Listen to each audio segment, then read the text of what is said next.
더마카와 함께 시선 집중의 문을 열겠습니다. 어서 오세요. 네, 안녕하세요. 더마카입니다. 올해 마지막 날인 오늘도 삐딱선 정신에 입각해서 주요 뉴스 챙겨드리겠습니다. 이승민 님이 힘든 한 해였지만 촌철님들 덕분에 위로받고 살았던 것 같습니다. 모든 촌철님들 존경합니다. 라고 올려주셨는데 바로 저희가 드려야 될 말씀일 것 같아요. 그렇죠. 예. 그리고 정영수 님이 이렇게 흉흉하고 암울한 현실에서도 희망을 꿈꾸는 촌철님들 덕분에 우리가 앞으로 나아갈 것을 믿습니다. 한 해 동안 수고 많으셨습니다. 라고 또 보내주셨어요. 누가 그러더군요. 희망은 절망 속에서 피는 꽃이라고. 그렇게 생각하고 살아야 되지 않겠습니까? 제발 절망 속에서 좀 안 피고 늘 그냥 평상시대로 피어 있었으면 좋겠다. 이런 생각이 드는 요즘이기도 한데요. 어쨌든 촌철님들 한 해 동안 함께해 주셔서 너무 감사하고 저희 시선 집중이 언제부터인지 모르겠지만 이런 전통을 하나 만들었던 것 같아요. 매년 마지막 날에는 촌철님들과 JB의 전화 인터뷰를 만들어 왔습니다. 네. 올해도 함께합니다. 특히 올해는 12월에 큰 충격과 또 슬픔을 마주한 만큼 여러분의 연대기를 좀 들어보려고 하는데요. 비상계엄과 탄핵 여러분한테는 어떤 의미셨나요? 큰 충격 속에서도 응원봉 들고 거리로 나와서 밝은 빛을 보여주셨던 분들, 또 나만의 응원봉, 나만의 깃발로 센스를 뽐내면서 집회에 활기를 불어 넣어주셨던 분들, 함께하지 못했지만 선결제로 또 소소한 나눔으로 함께했던 2024년의 민주시민 여러분의 이야기를 기다리고 있습니다. 스마트 라디오 미니 게시판 무료로 이용하실 수 있고요. 짧은 문자 50원, 긴 문자 100원의 정보 이용료가 부과되는 문자 메시지 샵 8001 열려 있습니다. 나에게 비상계엄이란 내가 탄핵 집회에 나간 이유, 나의 경험을 좀 남겨주시면 저희가 3부에서 소개하고 JB와 전화 인터뷰도 진행해 보도록 하겠습니다. 네. 여러분의 사연 기다리면서 뉴스 본격적으로 챙겨드리겠습니다. JB타임즈 오늘 주목할 첫 번째 뉴스 어떤 건가요? 지금 참사 유족들이 가장 원하는 건 최대한 빨리 그리고 가장 온전한 상태로 시신을 인도받는 것일 텐니다. 그런데 쉽지가 않은 것 같습니다. 경찰 말에 따르면 검안으로 신원을 확인할 수 있는 시신은 5곳뿐이라고 하고요. 다른 시신은 국립과학수사연구소를 통해서 DNA 검사를 해야 한다고 합니다. 여기에 걸리는 시간이 최소 열흘 정도라고 하는데 경찰 관계자는 한 1월 8일 정도가 돼야 DNA 검사 결과가 나올 거다 이렇게 이야기를 했습니다. 그야말로 유족들의 마음이 타들어가는 시간입니다. 지금. 두말할 나위 없고요. 할 수 있는 건 인력과 장비를 최대한 투입해서 하루라도 빨리 검사를 마치는 것 아니겠습니까? 황망한 참사만으로도 버티기 힘든데 가족의 시신을 모시지 못하는 나날이 계속되면 그 심정이 오죽하겠습니까? 조금만 더 서둘러 주시고 좀 더 많은 가용 자원을 좀 투입해 주십사 이런 부탁을 좀 드리겠습니다. 네, 민간업체와 협업 이런 제안도 나오긴 하던데 정부가 어떤 결정을 내릴지 좀 지켜봐야 될 것 같고요. 다른 소식은요? 어제 오전에 법무부 대변실에 이메일이 한 통 날아왔다고 합니다. 제주항공 사고는 자신들의 소행이고 31일 바로 오늘이죠. 오늘 야간에 한국 도심 여러 곳에서 고성능 폭탄이 터질 거다. 이렇게 협박하는 내용이었다고 하는데 이 이메일은 가라사와 다카히로라고 하는 일본인 이름으로 발송이 됐고 일본어와 영어 등으로 작성이 되어 있었다고 하는데요. 이 사건이 과천경찰서를 거쳐서 서울경찰청으로 이첩이 됐다고 합니다. 주목할 점은 서울경찰청이 해당 사건을 이전부터 조사해 왔다는 건데요. 이게 지난해 8월 국내 공공시설 여러 곳을 상대로 폭탄 테러를 하겠다고 협박하는 이메일이 날아온 적이 있었습니다. 이때 발신자 이름이 바로 가라사와 다카히로 똑같은 이름이었던 건데 이 이름의 일본인 변호사가 SNS를 통해서 내 이름이 허락 없이 이용되고 있는 것 같다 이렇게 밝힌 바도 있었습니다. 이때도 뉴스가 됐었는데 아마 기억하시는 분들이 계실 거예요. 그 연장선상인 것 같은데 예단은 피해야 되겠지만 지난해 폭탄 테러가 발생하지 않았다라는 점에서 볼 때 장난 가능성을 배제할 수가 없는데요. 누군지 모르겠지만 제발 정신 차려라 이런 말을 좀 꼭 전해야 될 것 같습니다. 장난은 친구들하고 놀이터에서 하는 거지 국민의 생명을 갖고 놀이하듯 하는 게 아니다. 제발 정신 차려라. 이건 아주 악질적인 범죄다. 이런 말씀을 좀 드리겠고요. 말 나온 김에 한 말씀 더 드리겠습니다. 유족을 고려해 자세히 전하지는 않겠지만 이런 것들이 있었습니다. 참사 당일 불꽃쇼 개최한 곳도 있었고 막말을 한 공차 대리점주도 있었고 좌파 타령한 정광훈 목사도 있었습니다. 한마디로 공감 능력이라고는 1도 없는 사람들인데 공감 능력이 없으면 어울리지 말아야 됩니다. 그냥 조용히 혼자 있는 게 그나마 도와주는 거다. 이런 말도 좀 함께 드리겠습니다. 네, 이런 말 써도 되나? 약간 정신 나간 분들이 계신가 하면 이인수님 같은 분도 계십니다. 아주 오랜만에 오늘 내일 쉬게 되었는데요. 일터 동료와 합동 분향소에 다녀올 예정입니다. 삼가 고인의 명복을 빕니다. 라는 인사 올려주셨습니다. 그리고 저희가 그 참사 관련 방송을 준비하면서 좀 느낀 게 있어서 잠깐 좀 말씀을 드리고 가는 게 좋을 것 같은데요. 저희가 어제 그제 방송을 준비하면서 이 참사의 원인을 캐기 위해서 많은 전문가들에게 연락해서 취재를 했었어요. 그리고 그 결과로 어제 1차 인터뷰를 하기도 했는데 이 과정에서 많은 전문가들이 지적한 게 있었습니다.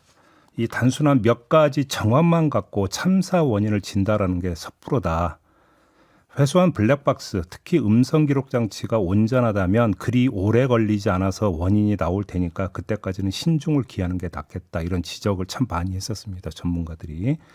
그래서 저희 제작진은 이 지적이 좀 타당하다고 판단을 했고요. 그래서 섣부른 사고 원인 진단 인터뷰 이런 것들은 삼가하겠다라는 말씀을 좀 드리겠고요. 또 한 가지 유족 인터뷰도 삼가겠습니다.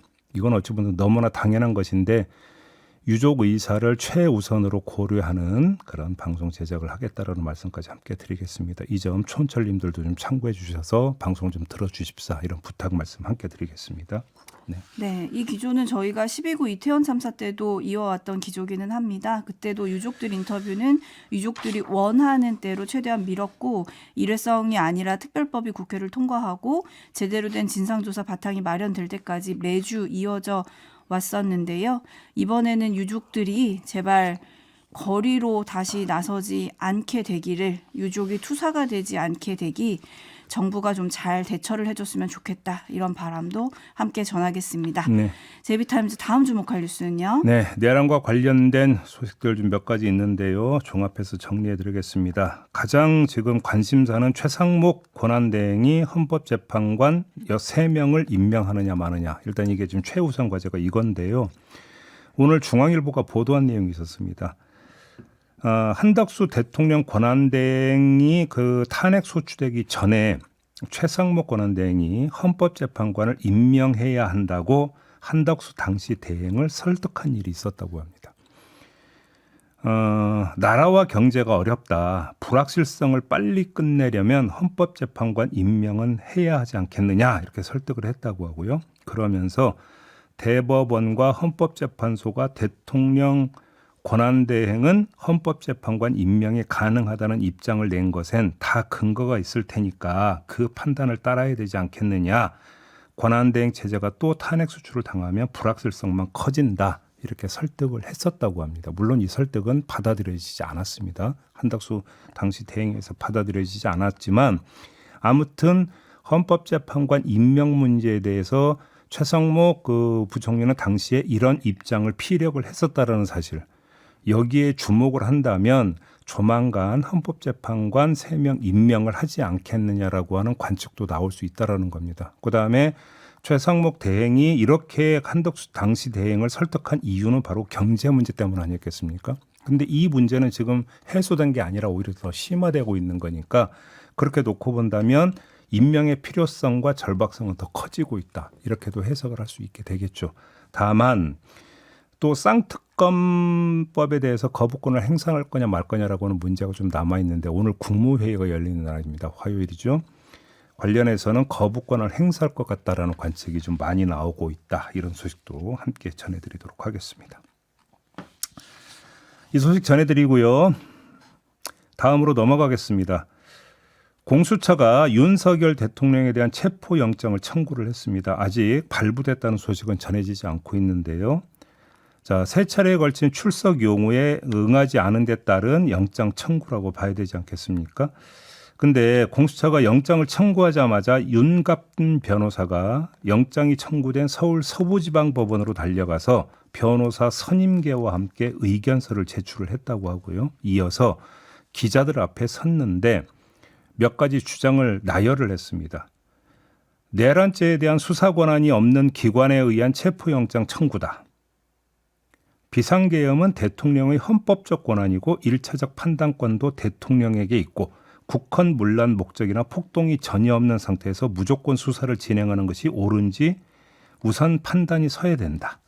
직권남용죄 같은 가벼운 범죄를 가지고 내란죄의 어떤 관련성을 주장하는 것은 법리적으로 맞지 않다. 이런 주장들을 쭉 나열을 했다고 하는데 짧게 추려드리면 수사할 거리도 안 되고 수사할 자격도 없다. 뭐 이런 주장인 셈입니다. 이런 논리를 펼 거라는 거 다들 예상을 했잖아요. 그렇죠. 그대로 나온 건데 평가를 좀 해보면요. 뭐 저런 주장에 일일이 대꾸하는 건 뭐 적절하지 않은 것 같습니다. 시간 낭비인 것 같아서 그냥 건너뛰고요. 짚을 점은 이겁니다. 수사할 거리도 아니고 수사할 자격도 없는데 왜 변호사를 선임해서 대응하느냐. 출석 통지서를 무시하던 것처럼 영장 청구도 그럼 무시하면 되는 거 아니냐. 근데 왜 안 하느냐. 이렇게 한번 반문은 던져볼 수 있는 거 아니겠습니까? 지금 패턴이 똑같게 지금 나오고 있습니다. 헌법재판소에 대해서도 변론 준비기를 잡으니까 그때 가서 응하기 시작을 했고요. 이 공수처에 대해서도 영장 청구 단계로 넘어가니까 응하기 시작을 했습니다. 대응하고 나선 것이죠. 버티고 버티다가 자신에게 불리한 판이 열리면 그때 가서 대응하는 식입니다. 자, 이러면 앞으로 수사를 어떻게 해야 하는지 시사점이 나옵니다.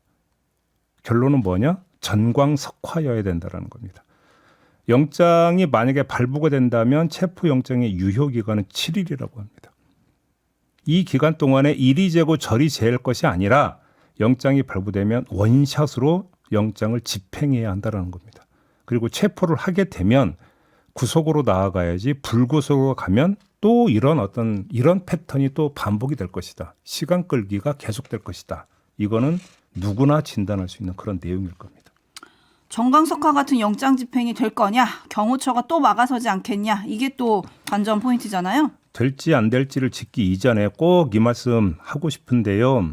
윤석열 대통령이 경호처 직원들의 뒤에 숨어서 영장 집행을 막으라고 하는 건 대통령의 위신에 어울리지 않는 졸렬한 행동이다.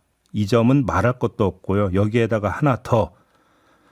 자신을 가장 가까운 거리에서 지켜온 그 누구보다 아껴야 하는 경호처 직원들을 공무집행 방해범으로 내모는 가혹한 처사다.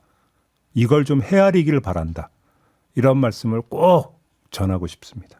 한울담비님이 지금 윤석열 대통령 측에서 공수처의 수사권에 대해서 좀 꼬투리를 잡은 거잖아요. 네. 한울담비님이 이런 촌철 보내주셨습니다. 하나하나 꼬투리 잡아가며 지연작전 쓰는 거네요. 믿는 구석 있습니까? 그런데 검찰에는 수사권은 있고요? 라고 물어주셨네요. 한편 국정조사 특위가 좀 가동이 될 것 같아요. 오늘 회의가 있는 거죠? 원래는 어제 양당 간사회의를 가지려고 했는데 이 참사 때문에 오늘로 미뤄졌던 거고요. 이 뭐 참사로 인한 수년이야 어쩌면 당연한 것 아니겠습니까? 문제는 참사 이외에 다른 요인도 잠복해 있다는 것. 바로 이것인데요. 가장 대표적인 게 뭐냐? 국정조사 특위의 명칭 문제다. 이런 겁니다. 지금 국민의힘은 국정조사 특위 이름에서 내란을 빼지 않으면 회의에 참여하기 어렵다라는 입장이라고 합니다. 반면에 민주당은 내란이란 단어를 빼면 핵심이 빠지는 셈이라 현재로서는 국민의힘 요구를 들어주기 어렵다. 이렇게 맞서고 있다고 하는데요. 자, 여기서 짚을 점. 앞서서 윤갑근 변호사의 주장도 그렇고 국민의힘의 주장도 그렇고 내란은 확정되지 않은 아직은 의혹 수준에 불과한 그래서 예단해서는 안 되는 가설에 불과한 것처럼 취급을 하고 있다는 점입니다.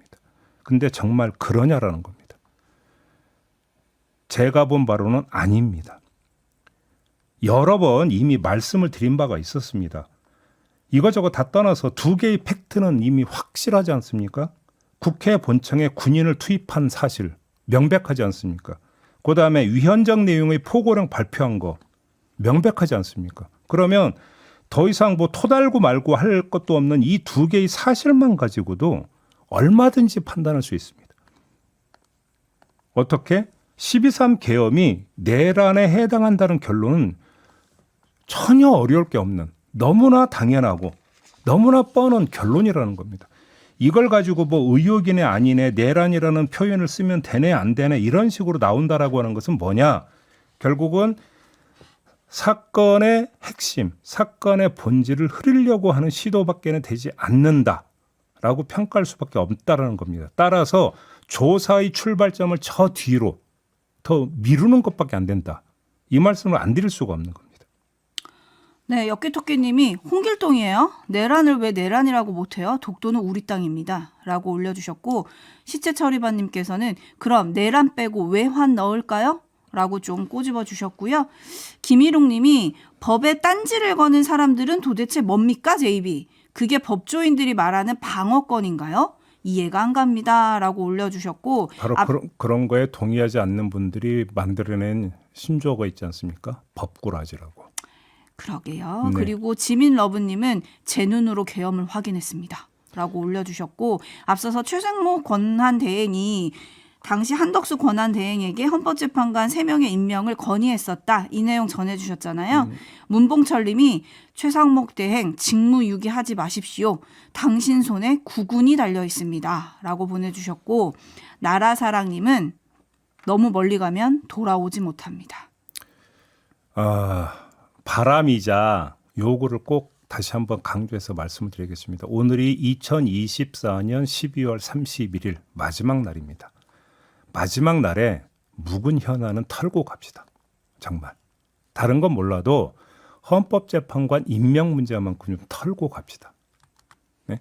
어차피 그 내일 새해가 밝는다고 해서 모든 게 뭐 제로가 되고 백지 상태에서 출발할 수는 없겠죠. 그런 현실은 없습니다만 조금이라도 가볍게 출발할 수 있는 방법은 그거밖에 없다. 이 말씀 다시 드리겠습니다.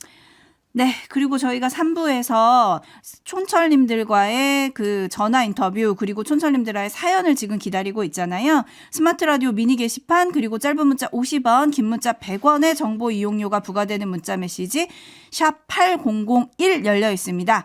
촌철님들이 맞은 비상 계엄 그리고 내가 경험한 탄핵 집회 그거에 대한 사연을 좀 받고 있는데 시선 집중이 이렇게 중장년층의 사랑을 받는 프로그램이었다는 걸 새삼 느끼고 있습니다. 우리 집회 현장에서 많이 볼 수 있었던 1020 젊은 분들 지금 이 시간에 문자를 좀 많이 보내주셨으면 저희 JB와 인터뷰할 수 있는 시간을 좀 드리겠습니다. 네, 좀 보내주시면 좋을 것 같아요. 전문 분들의 참여가 조금 저조하다. 이런 얘기가 있어서 전해드렸습니다. JB 좀 분발하셔야 될 것 같아요. 1020한테는 좀 안 통하시는 것 같습니다. 네, 그 해를 넘기면서 집에 가서 한번 되돌아보겠습니다. 나의 어떤 면모가 꼰대스러웠는지를 한번 되돌아보고 반성하는 시간을 가져보도록 하겠습니다. 네, 김지환님은 12월 2일 국회 앞에서 집회했던 기억이 생생하고 그 다음 날 비상계엄 소식에 등골이 오싹했습니다. 라는 사연 보내주셨고 네. 687 하나님은 야구의 명언들이 많은데요. 그중 하나의 명언이 우리나라 현 상황에 이렇게 딱 맞을지 몰랐습니다. 끝날 때까지 끝난 게 아니다. 맞습니다. 그리고 윌님은 12월 내내 잠 못 이루는 밤의 연속입니다. 정말 잔인한 12월을 살고 있습니다. 라고 보내주셨네요. 알겠습니다. 자, JB타임즈는 이렇게 마무리하겠습니다. 더마크 수고하셨어요. 감사합니다.